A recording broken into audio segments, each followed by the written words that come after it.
Méditation du 7 février, micro-révolution. Faisons le bien sans nous décourager. Oui, si nous allons jusqu'au bout, nous récolterons quand le moment sera venu. Galates 6, verset 9.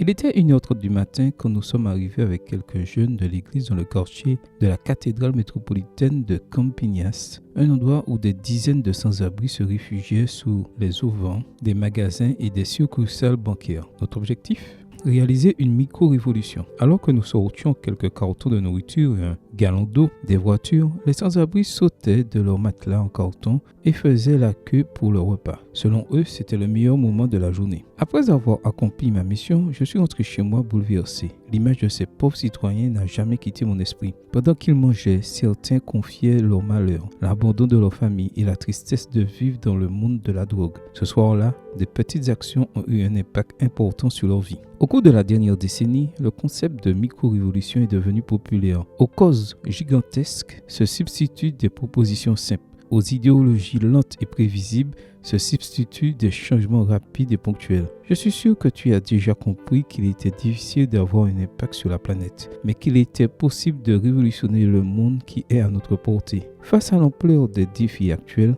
on n'a plus le temps d'attendre des héros, des militants ou une réponse des gouvernements. On doit se retrousser les manches et faire la différence au sein de sa propre communauté. Nous vivons à l'époque des makers, des faiseurs de ceux qui s'engagent pour une cause. En fais-tu partie ? Dans ce cas, je te propose quelques actions spécifiques. Premièrement, promouvoir une expo santé dans ton quartier. Deuxièmement, organiser un service pour les jeunes dans une maison de retraite. Troisièmement, participer à la mission Caleb. Quatrièmement, organiser une mobilisation éclair missionnaire dans ton centre commercial local. Cinquièmement, te porter volontaire pour rénover un endroit. Sixièmement, apporter de la nourriture aux nécessiteux. Septièmement, aider à construire une maison pour une famille dans le besoin. Jésus ne s'est pas contenté d'enseigner le concept de micro-révolution. Il a vécu. Les exemples ne manquent pas. Un paralysé guéri, une samaritaine transformée, un pharisien renouvelé et tant d'autres personnes touchées. Et aujourd'hui, il nous dit, allez et faites de même. Il est possible de changer notre communauté, une personne à la fois. Fais-le et tu en tireras le plus grand bénéfice. Amen.